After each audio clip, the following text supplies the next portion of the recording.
don't even know what they say about them because we say something about everybody.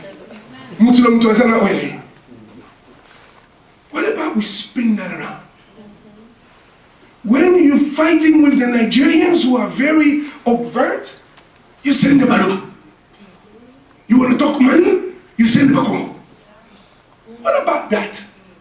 Who has thought about that? Because the way we're doing it right now comes from people that saw Kasavubu, na Lumumba.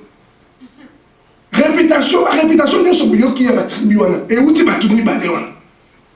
Ben, je vais exemple là, Moko Awa, et on fait ça here.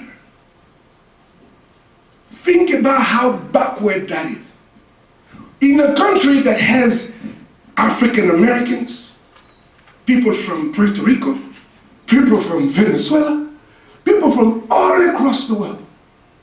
But we, in our little microcosm, we find a way to dissect each other into little groups. Tell me how the economy is going to ever grow from there. No. So on an identity standpoint, what I'm suggesting is we need to not think like our parents. We need to have the courage to remember that they've sold us for salt. The first thing when you're sick is to recognize that you are. The disease is the way of thinking of yesterday. Et là qui s'appelle preuve morti. Toujours rompre banda, we're doing the exact same thing. Barack Obama said, how do you do the same thing expecting different results? How do you do that? Let me tell you something that is very sad. As a kid, when I was born, Ken Wandondo was senator or somebody important. I'm about to be 40. Guess what Ken means? Corrompre niveau.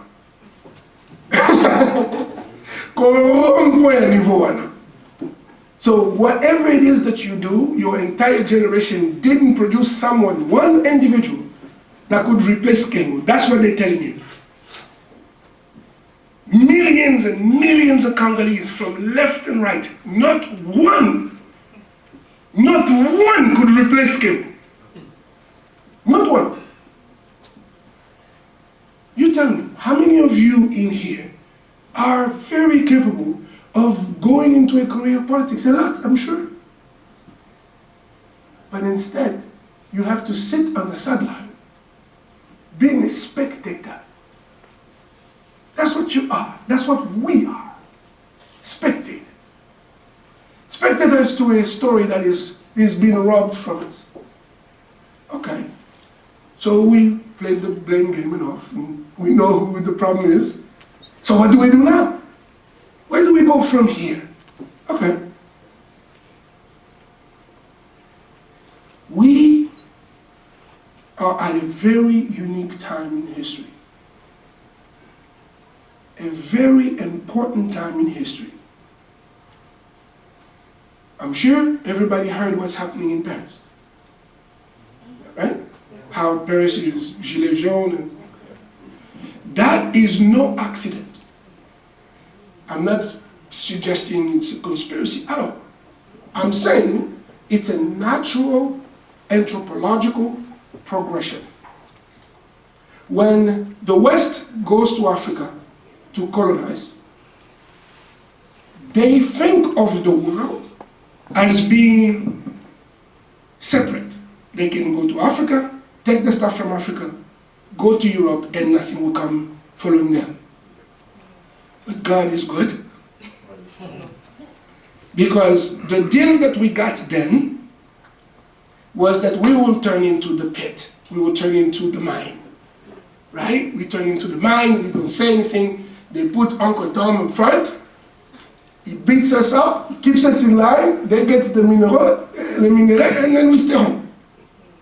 But because God is good, people have decided to now get on boats and go up north for a reason that no one can explain. The Africans who were supposed to be scared of death are now braving the ocean. Can you imagine? They are braving the ocean. Have you seen the, I've seen the ocean. It's scary as hell. No, it really is. But these people are getting on very small embarcations to go up north. Today in Sicily, Italy, there is more Nigerians in Sicily than there are Italians. Today, right now, this is right now. If you look at it from a satellite, what you see is an invasion. Literally, that's what you see. You see an invasion. What's happening south of the border? There's a caravan. People who have decided, for a reason that no one can explain, to just march up north. If you don't see the hand of God, look, you just believe what you believe. I believe in God. Just, I just kind of block there and I just observe what I observe. And I go from there. And I say this.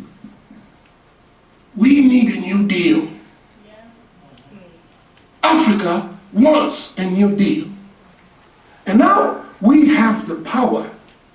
Do you know where it comes from? The numbers. This is a different kind of conference. This is not Kabila de Gash. That's for sure. Because if we do it right, si on prend conscience, et on le fait correctement, this is not let's cotiser. There is none of that.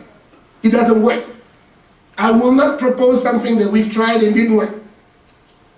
There is no point doing it. But because of the pressure the West is feeling from the immigration waves coming from both Africa and now South America, the West has to adjust to that fact. That fact is perpetuated by puppet presidents, puppet leaders in Africa who failed to create jobs. That's the truth. They failed to give opportunity, and because they failed to give opportunity, whether it's in South America, whether it's in Africa, they go north. The West cannot afford for its own survival to support African despots anymore.